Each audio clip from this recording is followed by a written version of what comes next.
Hi നമസ്കാരം, welcome on board.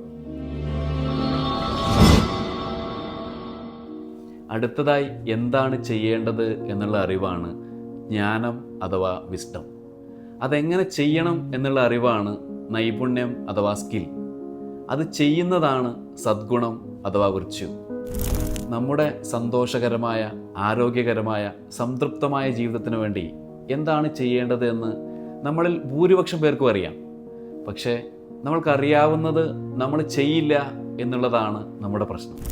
മിക്കപ്പോഴും ഒരു ഉത്തമമായ പാത നമുക്ക് മുന്നിൽ പ്രത്യക്ഷപ്പെടുന്നതിന് വേണ്ടി നമ്മൾ കാത്തിരിക്കും. പാതകൾ സൃഷ്ടിക്കപ്പെടുന്നത് നടപ്പിലൂടെയാണ്, കാത്തിരിപ്പിലൂടെയല്ല എന്നുള്ള സത്യം മനഃപൂർവ്വം നമ്മൾ മറന്നുപോകും. ഏറ്റവും ദൃഢമായ ചിന്തയോടൊപ്പം ഒരു ചെറിയ പ്രവൃത്തി കൂടെ നമ്മുടെ ജീവിതത്തിലെ ചെറിയ ചെറിയ മാറ്റങ്ങൾ വലിയ സന്തോഷം തരും.